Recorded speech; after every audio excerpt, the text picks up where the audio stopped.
सदगुरु भगवान की। जाई विधि राखे राम, ताही विधि रहिए। सीताराम सीताराम सीताराम कहिए। जैसे जिस प्रकार भगवान रखे वैसे रहने का प्रयास करो। क्या जीव सोचता है मैं संसार में अकेला हूं, पर नहीं, अकेला नहीं है, ध्यान रखना। भगवान ने संसार में भेजने से पहले तेरी सारी व्यवस्था की है।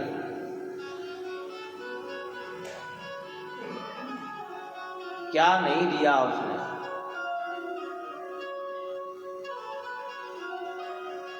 पर अभिमान कर बैठता है ना कि सब कुछ मैंने ही खुद ही प्राप्त किया है। क्या? और अभिमान कौन करता है? जिसका मन बिगड़ा होता है। ये ध्यान रखना। और सुधारने के लिए मन को तो महाराज गुरु बनाना पड़ेगा। कौन सा गुरु? किस प्रकार का गुरु? कहाँ है ये गुरु? ये भी सोचने की बातें हैं। क्या?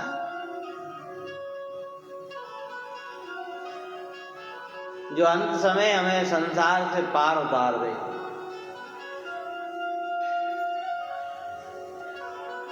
इसीलिए मानस के रचयिता आदरणीय गोस्वामी श्री तुलसीदास जी बाबा कहते हैं, श्री गुरु चरण सरोज रज, निज मन मुकुर सुधारि। मन को सुधारो।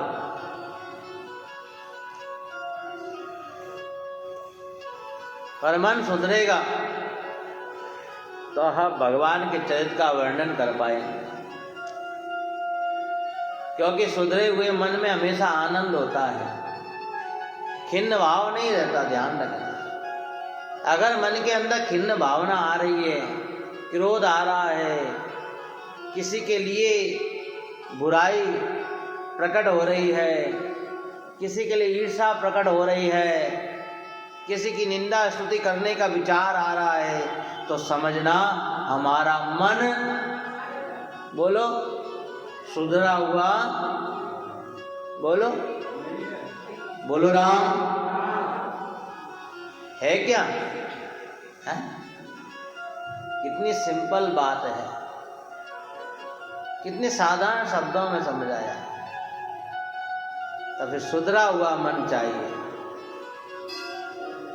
परमात्मा के मार्ग पर चलने के लिए कौन सा मन चाहिए? सुधरा हुआ। और मन सुधर गया तो फिर आप उस मन का करोगे क्या?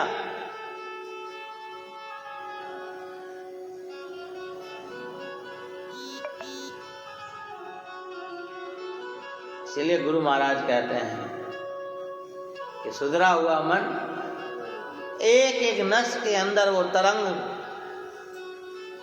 घूमती है, आनंद की लहर घूमती है। नौ से नाड़ी मंगल गावे, ता मन भवरा अति सुख पावे। क्या कहते ना, हमारा मन बहुत दुखी है। कहते हो ना माता जी कई बार, झूठ मत बोलना। देखो हाँ, कहते हो ना, आज बेटा बात नहीं मान रहा है, आज बेटी नहीं बात मान रही है, आज घरवाली ने बात नहीं मानी, आज माँ बाप से थोड़ी खटपट हो गई, आज सुबह से पड़ोसी झगड़ा हो गया है? कहते हो ना, ये सब कैसे हुआ? मन के कारण। किस कारण हुआ?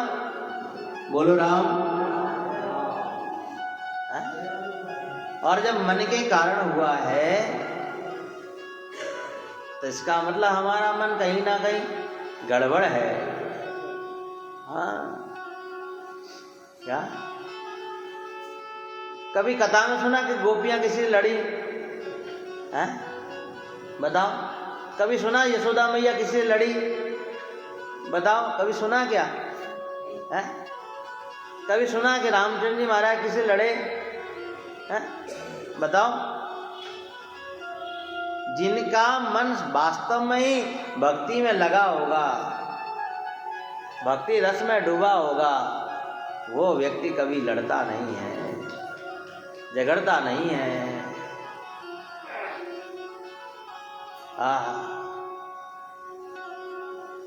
बहुरूपी प्रकाश फैल जाता है। इसलिए मन को सुधारो। उसके बाद में बरनौ रघुवर विमल जसु जो दायक फल चार। तुलसी बाबा कहते हैं कि मैं वर्णन करना चाह रहा हूं किसका? रघुवर विमल, विमल, मल माने क्या होता है? जो दोषों से रहित है, जिसके अंदर किसी प्रकार का दोष नहीं है। बताओ, हम भी करते हैं लोगों की चर्चाएं जो दोष से भरे हुए हैं, दूषित हैं। क्या? अब जिसका मन जैसा होगा वो उसी की चर्चा करेगा ना, ये ध्यान रखना। और परमात्मा कैसा? दोष रहित है, विकारों से रहित है। ये तो अनुभव की बातें हैं महाराज।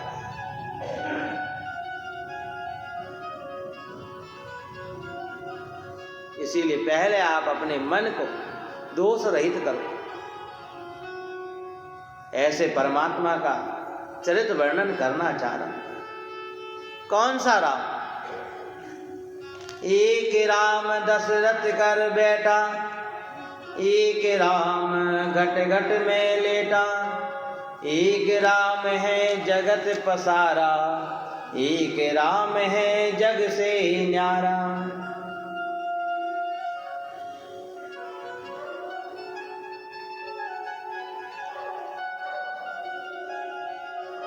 गोस्वामी जी महाराज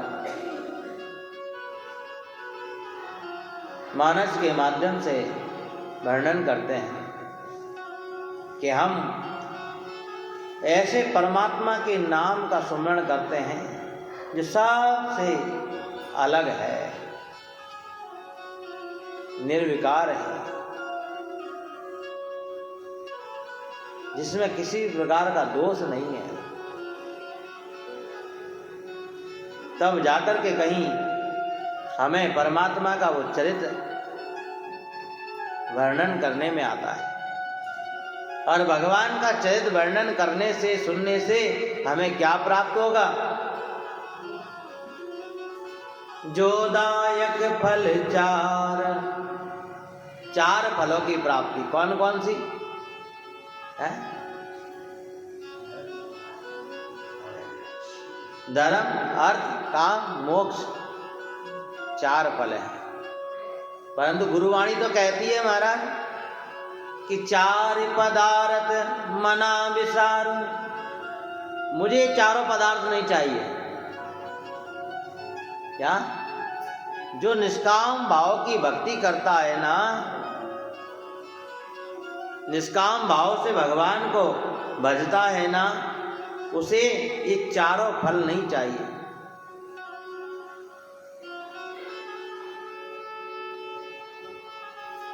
वो यहां ये कुछ भी नहीं चाहता है। वो तो सदैव बस, क्योंकि श्री महाराज लिखते हैं, निस्वासर हरि आगे नाचूं, चरण कमल की सेवा जाचूं। रिद्धि सिद्धि लक्ष्मी काम न मेरे, सेऊ चरण शरण रहु तेरे। चार पदार्थ मना विसारो। ये भी चार पदार्थ हैं हमारा, ये चार फल जो है ना। पर भक्त को ये चारों फल नहीं चाहिए। और कहते हैं भगवान के चरित्र का वर्णन करेंगे तो चारों फलों की प्राप्ति हो जाएगी। क्या? और भक्त कह रहा है मुझे चारों ही फल नहीं चाहिए हमारे। बता, गुरुवाणी संकेत करती है तो गुरुवाणी कहती है महाराज कि चारों फल नहीं चाहिए। जिसके जीवन में धर्म नहीं है, जिसके जीवन में कामनाएं नहीं है, जिसके जीवन में अर्थ नहीं है, जिसके जीवन में मोक्ष की चाहना नहीं है, तो उसे चाहिए क्या फिर? किस लिए आए हो यहाँ फिर? कोई ये कहता है महाराज मेरे जीवन में धर्म चलता रहे, मैं धर्म के मार्ग पर खड़ा रहूं, अडिग बना रहूं, मेरे जीवन में मेरी कामनाएं पूरी होती रहें। कोई कहता है मेरा अर्थ बल बढ़ जाए, और कोई इस इच्छा से आता है कि मेरे जीवन में मेरा अंत में मोक्ष हो जाए। क्या मोक्ष हो जाएगा तो जाओगे कहाँ फिर? क्योंकि वहाँ तो महाराज कहते हैं ना सत्संग है, ना साधु संगों का संगत है महाराज। जो कुछ है सो जाए ही है सब कुछ, बस वहाँ कुछ नहीं है फिर। क्या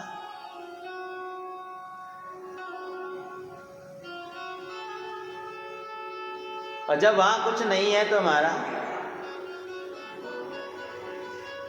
सत्संग की क्लास में बैठ करके मन को कैसा बनाना है?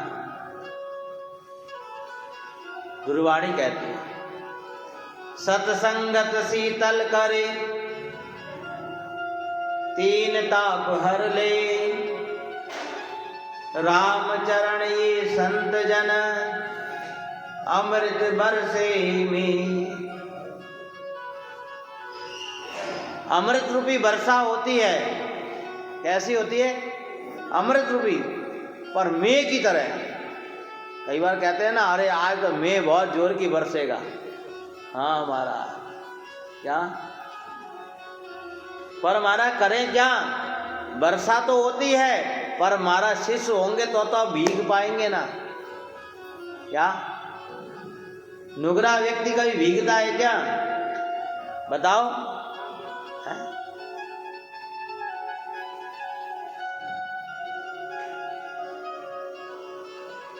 और जब नुगरा व्यक्ति भीग नहीं पाता है तो फिर मतलब क्या समझा? सत्संगत शीतल करे, तीन ताप हर ले, राम चरण ये संत जन, अमृत बरसे में। में रूपी वर्षा, अमृत रूपी वर्षा। अमृत चाहिए है? अमृत पीना है? बोलो राम। कौन सा अमृत पीना है बताओ? कल क्या कहा था मैंने, बताओ। अच्छा, अब आधा ध्यान तो माला में रहता है, कल की बात याद कैसे रहेगी? है? इसीलिए सावधान होकर के कथा सुना करो। क्या ये माला तो घर का काम है, यहाँ सत्संग का काम नहीं है, ध्यान रखना। क्या भगवान की सेवा करते करते घर का पोछा लगा लो, चलो चल जाएगा क्या? तो बस यही बातें ध्यान रखनी है। अब क्या करें, हमारा घर पे तो जाकर 50 काम होते हैं, माला कर ही नहीं पाएंगे वहाँ पर। तो राम जी के सानिध्य में 2-4 काम ये भी कर लो। घर में तो घना ही काम है? अब आधा घंटे का सत्संग भी, उसमें भी आप अपने 50 काम कर दो तो हमारा सत्संग का क्या महत्व है बताओ? है? तो एक समय में एक ही काम किया जा सकता है, या तो जाप कर लो या सुन लो। 2 काम नहीं किए जा सकते। क्या अगर मेरा गौर से ध्यान सुनोगे तो मैं मणका चूक जाएगा। क्या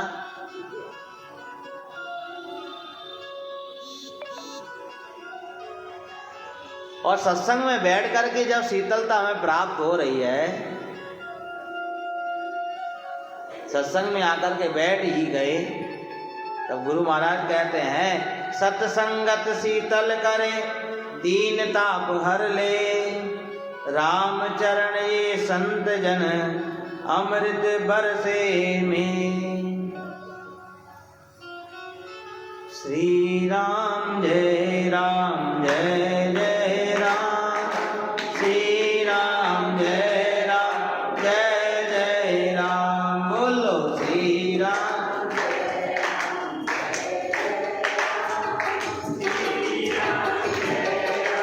श्री राम जय राम जय जय राम, श्री राम जय जय राम। बोलो श्री राम जय राम, श्री राम जय जय राम, श्री राम जय जय राम। बोलो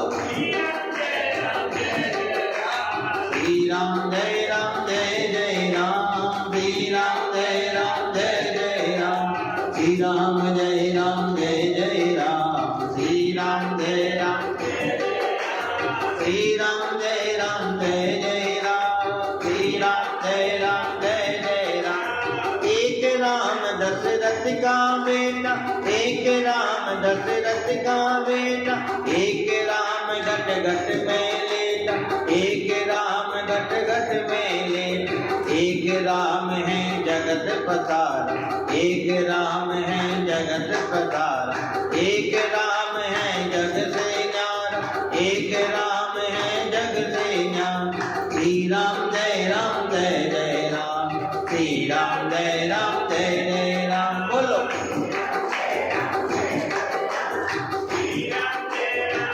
थोड़ा जोर से बोलो। अपने बच्चों को कितनी जोर से बुलाते हो, नाती पोतों को कितनी जोर से बुलाते हो, बुलाओ इतनी जोर से। श्री राम जय राम बोलो, श्री राम जय जय राम, श्री राम जय राम जय जय राम, श्री राम जय राम जय जय राम, जय राम जय राम जय जय राम बोलो, श्री राम जय, श्री राम जय राम जय जय राम, श्री राम जय राम जय जय राम, श्री राम जय राम जय जय, श्री राम जय राम जय जय राम, श्री राम जय राम जय जय राम, श्री राम जय राम जय जय राम बोलो, श्री राम। गाओ जोर से गाओ, पीछे वालों की तो आवाज ही नहीं आ रही है। अच्छा मौन धारण है क्या है? आज तो बुधवार है, बुद्धि का दिन है? और बुद्धि के देवता कौन है? गजानन जी महाराज। श्री राम जय जय राम, श्री राम। बुद्धिहीन तनु जान के, बुद्धिहीन तन। महाराज मेरी बुद्धि कोई काम की नहीं है क्या?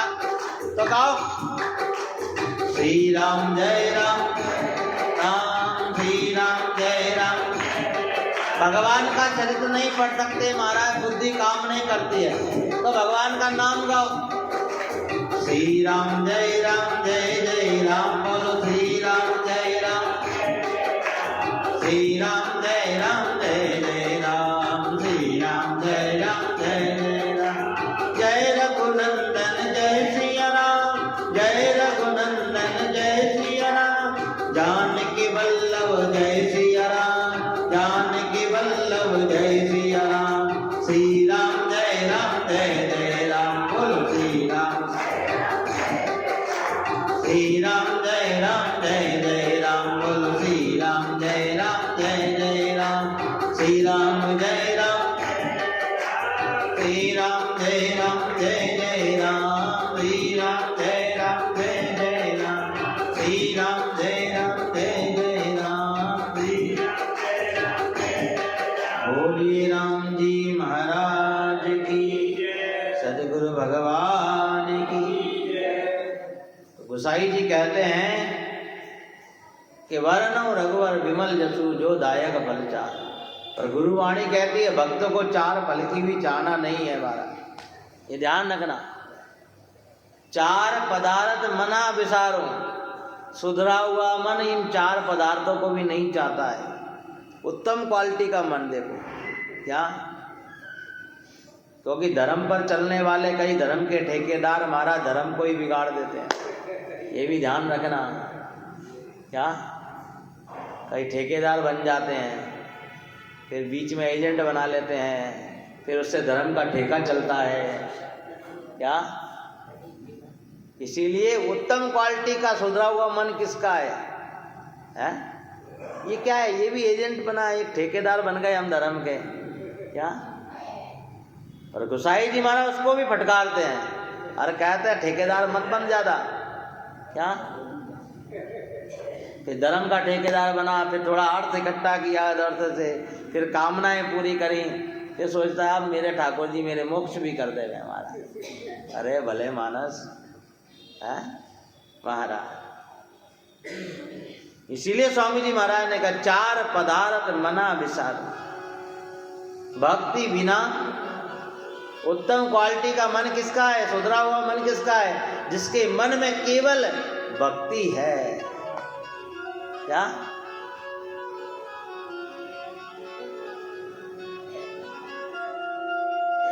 और भक्ति ही भगवान की पहचान कराती है, ध्यान रखना। केवल मन के अंदर कुछ धारण करना है तो भक्ति को धारण करो, और जिसके मन में भक्ति नहीं है ना महाराज, उसकी बुद्धि कैसे? बुद्धिहीन तनु जान के, क्या संसार के सारे प्रपंच करता है पर भक्ति धारण नहीं की है। इसीलिए तुलसी बाबा कहते हैं कि हे हनुमान जी महाराज, मेरी बुद्धि हीन है। आजकल तो लोग बहुत समझदार बनते हैं, पर वो देखो, मानस का रचयिता वो भी कह रहा है कि हे दादा, मेरी बुद्धि किसी काम की नहीं है। क्या? इसलिए क्या शब्द लिखा? बुद्धिहीन तनु जान के सुमिरो। अब हनुमान जी महाराज के लिए लिख रहे थे, इसलिए पवन कुमार लिख दिया। क्या?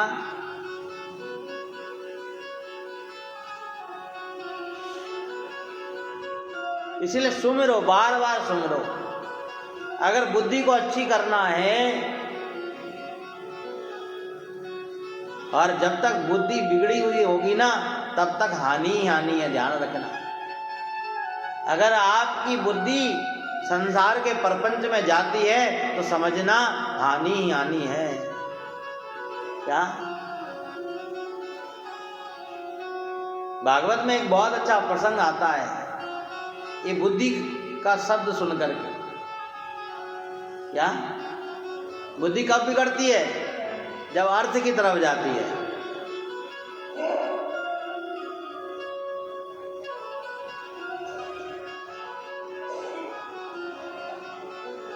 द्वापर का अंतिम राजा,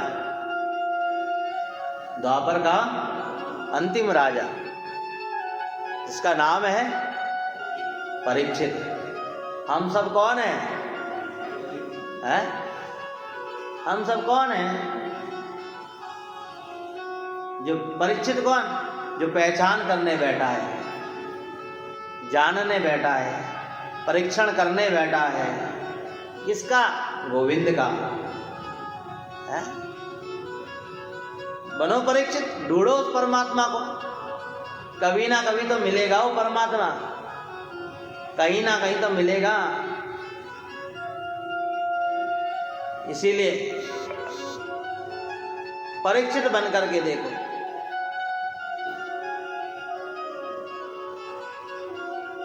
कलयुग का प्रथम राजा और द्वापर का अंतिम राजा, पांडवों का वंशज है? भगवान के समय आया है। जिस परीक्षित ने भगवान के दर्शन किए, आप लोग बहुत गोविंद के गुण गाते हो, उस परीक्षित की बुद्धि बिगड़ गई। इसका मतलब ठाकुर जी के दर्शन महत्वपूर्ण नहीं है। क्या? क्या परीक्षित ने भगवान के दर्शन नहीं किए क्या? परीक्षित पैदा हुआ उसी समय और भगवान उसके लिए वस्त्र लेकर के आए, और वस्त्र लेकर के आए महाराज, बहुत लाड किया। पर परीक्षित जब पैदा हुआ, पैदा होते ही बैठ गया। देखो युधिष्ठिर महाराज गुरु जी से पूछते हैं कि महाराज, हमारे कुल में कभी भी ऐसा बालक नहीं हुआ, ये बड़ा ही विचित्र है। और परीक्षित चारों तरफ देख रहा है, इसीलिए उसका नाम परीक्षित पड़ा। उदास चेहरा, लटका हुआ चेहरा, रोए जा रहा है, गुमसुम है, किसी की तरफ दृष्टि नहीं देता है। किसी ने पूछा, गुरुदेव ये किसे ढूंढ रहा है? इतने में माधव आए, और जैसे ही माधव आए, झट से माधव की गोद में चला गया। इसका मतलब बुद्धिहीन तनु जान के, संसार का जीव बुद्धिहीन है, इसलिए संसार की गोद में घूम रहा है, परमात्मा की गोद में नहीं जा पा रहा है। ध्यान रखो। गुरुवाणी भी संकेत करती है कि हमारी बुद्धि को सुधारने के लिए गुरु महाराज ने हमें मंत्र दे दिया। क्या क्या हमारी बुद्धि बिगड़ी हुई है क्या? गुरु महाराज तो कहते हैं, गौर करना मेरी बातों पर, सूझ मिली सतगुरु मिलिया। सूझ माने समझदार। क्या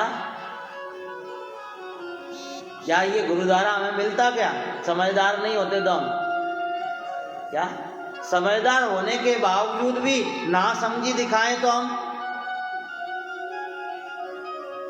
फिर हमसे बड़ा मूर्ख कौन होगा बताओ? सूझ मिली सतगुरु मिलिया, मिलिया भजन का भेद। भजन का भेद भी मिल गया। महाराज पुराना जमाना तो ऐसा था कि कोई महात्मा भेद नहीं बताता था, और आजकल तो आपको भेद भी बता देते हैं। क्या सूझ मिली सतगुरु मिलिया, मिलिया भजन का भेद। शब्द पाएगा फिर रहे तो क्या करे गुरुदेव। और फिर गाफिल बने रहो तो बने रहो महाराज, इसमें गुरुदेव का कोई दोष नहीं है, ये ध्यान रखना।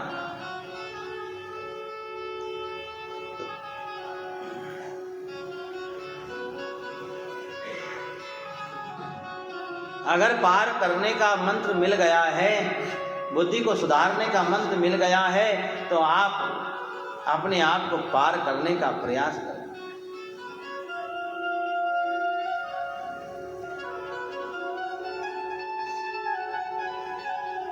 माधव जैसे ही आए महाराज परीक्षित झट गोद में पहुंच गया भगवान, मुस्कुराने लगा।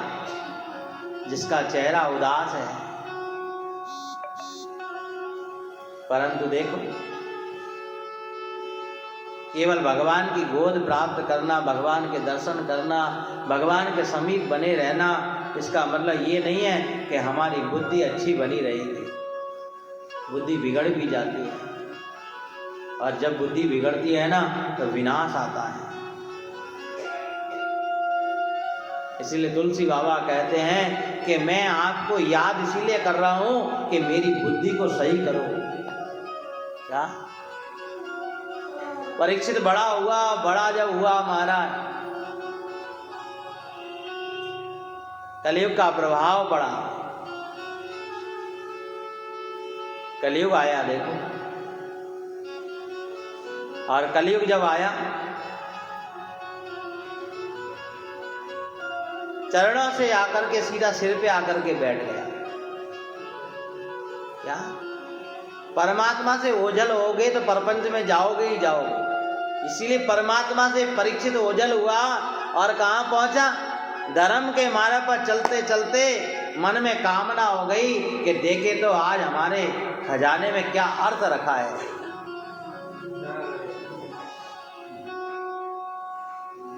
क्या खोल दिया खजाना। अरे खजाना जब खोला तो खोल करके देखा एक बहुत बड़ा संदूक उसमें रखा था। क्या हम लोग भी घर में यही काम करते हैं। क्या घर से कोई अलविदा हुआ पहले तो खोजो क्या क्या रखा है। हाँ महाराज, बाद में देखेंगे इसका तो क्या करना है। बोलो राम है, बाद में देखेंगे इसका क्या करना है। पहले तो पीछे से पेटियां संदूक सब खोलो महाराज। क्या वो तो पड़ा है बेचारा, अब तुम कुछ भी करते रहो। और उस पर बड़े बड़े अक्षरों में लिखा था कि इसे खोलना मना है, बहुत बड़े बड़े अक्षरों में। क्या पर बुद्धिहीन तनु जान के, बुद्धि बिगड़ने के लक्षण यही पता चलते हैं। क्या जो काम करने की मना हो और वही काम करे व्यक्ति समझना इसकी बुद्धि बिगड़ी हुई है। खोला, खोल करके देखा, हीरो पन्ने माणिक मोतियों से जड़ा हुआ एक सुंदर मुकुट देखा। दुष्ट व्यक्ति का सामान भी महाराज बुद्धि को बिगाड़ देता है, ध्यान रखना। भीष्म जब जरासंध को मार करके और जरासंध का मुकुट लेकर के आए तो महाराज उसको खजाने में रख दिया। और भगवान कृष्ण ने कहा इसको बंद कर दो, ये किसी के काम का नहीं है। क्या? इसलिए दुष्ट व्यक्ति की तो परछाई भी नहीं पड़ना चाहिए, दुष्टों से तो दूर ही रहो महाराज। हाँ, क्या? श्री राम है? क्यों माता जी? सही बात है ना। आड़ पड़ोस में दुष्ट होना तो दूर से ही लंबे हाथ जोड़ने का। क्या?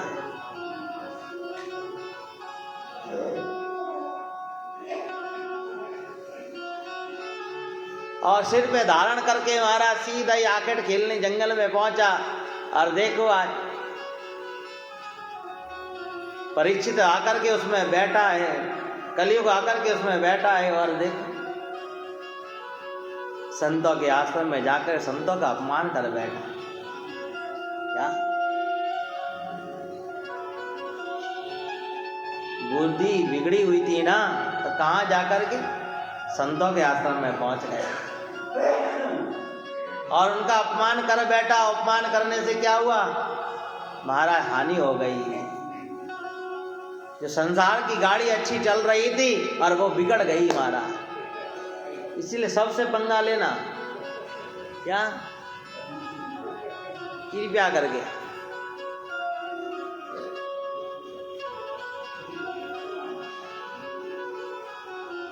क्योंकि महाराज पता नहीं ना जाने किस रूप में, मान लो व्यक्ति सही नहीं है तो कोई बात नहीं, बच जाएंगे। और कहीं सही निकल बैठा तो कांच का टुकड़ा समझ करके हीरे कोई फेंक दिया तो फिर ये भी तो परख नहीं है हमारे पास। इसीलिए तो कहते हैं भजन करो।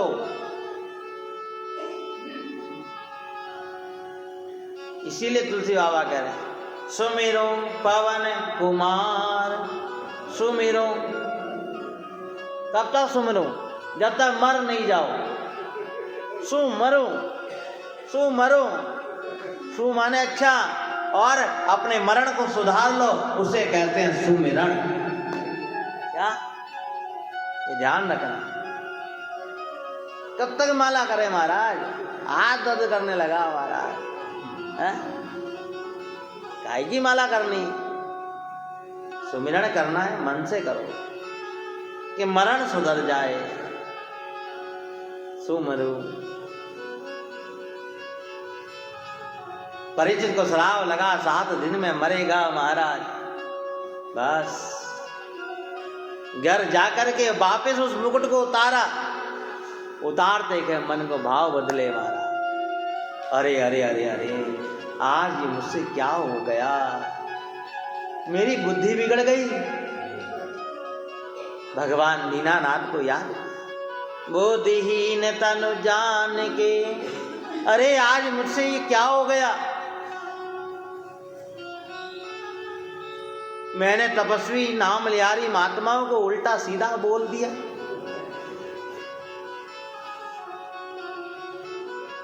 महाराज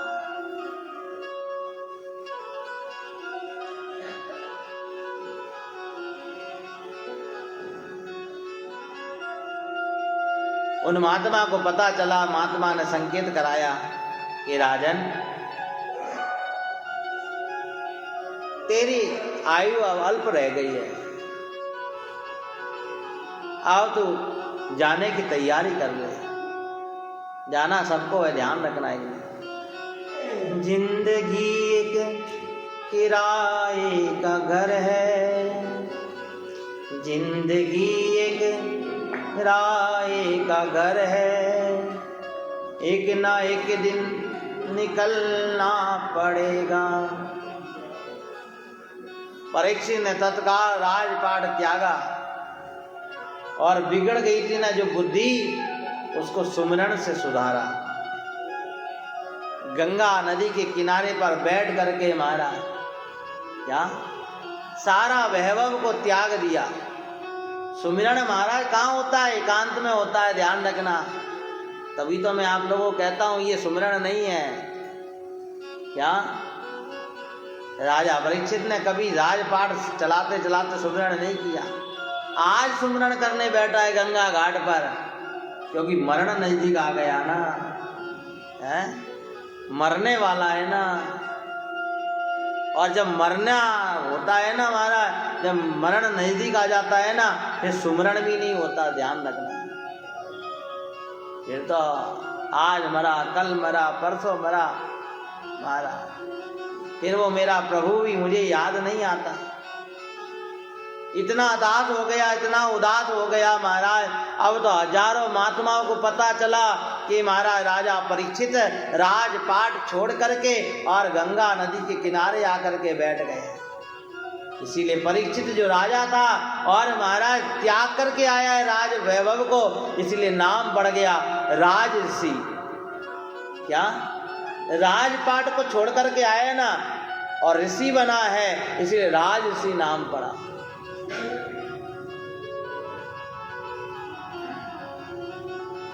बड़ी बड़ी लंबी आयु वाले महात्मा पहुंचे। सब महात्माओं से यही पूछता है कि महाराज कि जल्दी शीघ्र मरने वाले को क्या करना चाहिए, क्या करूं?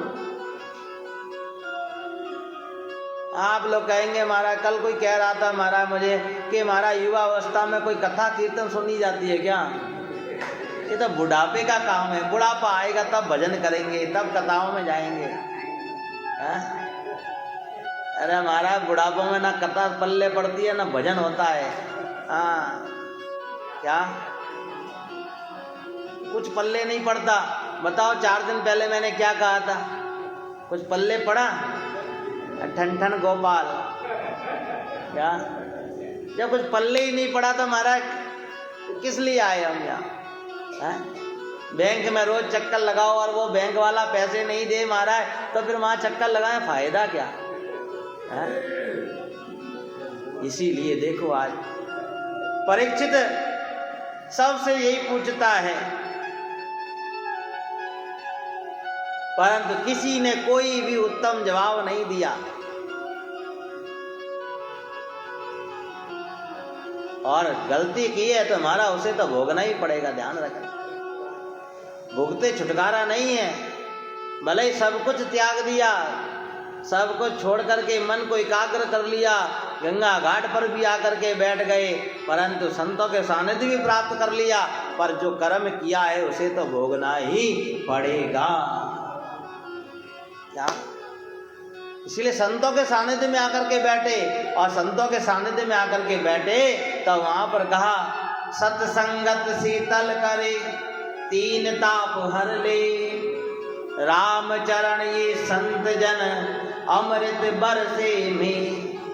माने सत्संग रूपी मरम जब किसी घाव पर लग जाती है तो घाव तो है, पर वो धीरे धीरे उसकी वेदना ठीक हो जाती है। घाव का दर्द तो सहना पड़ेगा, पर सत्संग रूपी मरम उस पर लगती है ना, तो उसमें इतनी तकलीफ नहीं होती है। क्या? और सहज में ही वो घाव सूख जाता है, और उस पर मरम नहीं लगाओ, उस घाव को ऐसे ही छोड़ दो, तुम्हारा और ज्यादा वेदना होगी। ऐसे कर्म रूपी घाव पर सत्संग रूपी मरम जब लग जाती है ना महाराज, तो वो घाव वेदना नहीं देता है महाराज, ध्यान रखना।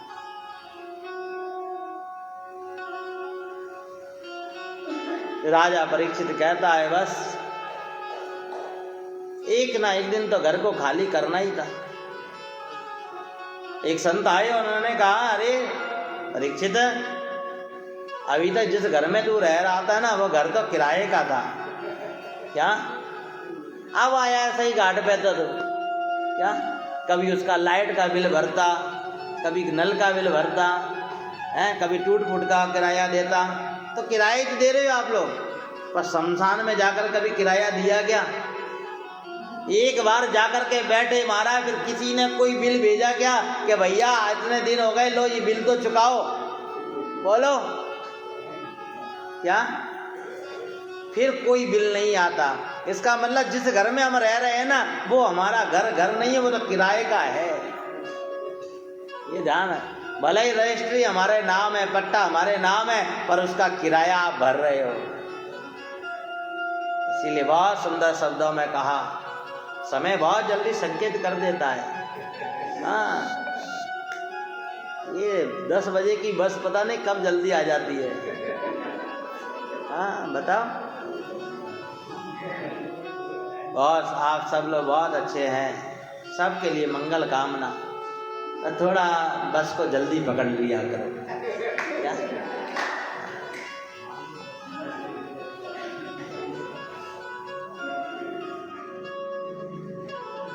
इस सत्संग की बस कब जीवन में काम आए कह नहीं सकते।